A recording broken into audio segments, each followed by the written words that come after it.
For those of you who might be inclined to swallow the White House's current claim that the American economy has not, in fact, entered a recession period, I want to share with you some disturbing new numbers coming out. According to the report from PYMNTS, Payments and LendingClub, 61% of Americans have been living paycheck to paycheck since June. Now, that's roughly 157 million adults, and it jumped 3 whole percentage points from the previous month and 6 percentage points from a year ago. Now, I know that I am but a poor, dim-witted, behatted spitter of comic philosophy, but even I can say, yep, that's a downward trend of pretty severe magnitude. Now, I want you to think about that for a minute, people. 157 million of your neighbors, your fellow Americans, maybe you included in the bargain, are now living paycheck to paycheck. Nothing's going into savings. A ton of folks out there, including you, are having to pull money out of the savings you already had just to make the tips touch at the end of the month.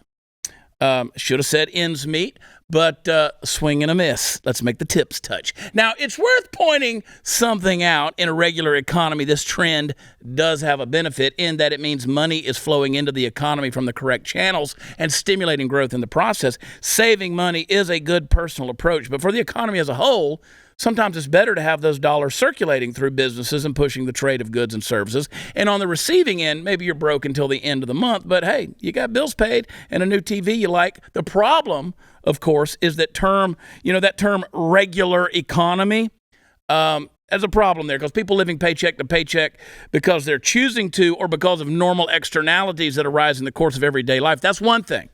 People living paycheck to paycheck because the government is dumping money into the economy from the improper channel, well, that's a whole other shit show altogether.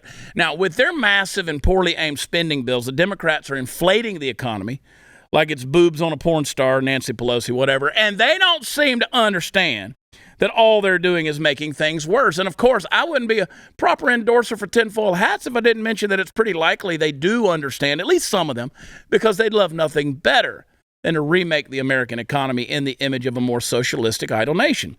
So what can we do? What can we do? Well, on a national level, the answer is going to be getting Democrats out of office, trying our damnedest to put people in positions of authority over the economy who are willing and able to cut both taxes and spending. Wouldn't hurt, if you had some people who understand how, to move with the tide of an economy that wants to rise, not push against it in a dumbass attempt to reinvent the wheel. Now, we don't know how things are going to shape up if we leave the whole thing alone, let alone try to fight it. I'm sure some of you are tired of hearing me sing the praises of the Trump administration, but too bad. When Trump was president, there was a policy in place that cut federal regulations by killing 2 for every 1 that got created. Now, that, folks, is how you stimulate an economy. Cut taxes, cut spending, and yes, that means cut the fat off all these useless government programs that are just an increasingly heavy weight around the necks of Americans like you. Now, will any of that happen? Doubt it. Who knows? I'm going to go see if Glenn Beck will sell me some of his gold or something. And Glenn Beck's got a lot of it.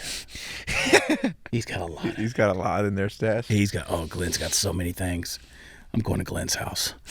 I was watching Glenn's Instagram Live the other day. He had all these famous artists at his ranch. They were just out doodling on paper and stuff. Do you see that thing? Yeah, man,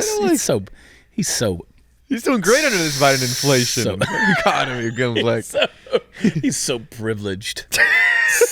I want Beck privilege. Screw white privilege. Yeah.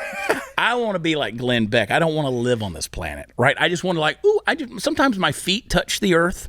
Sometimes I come down and I'm grounded on terra firma so I can give you these big lofty ideas from my 13,000 square foot office.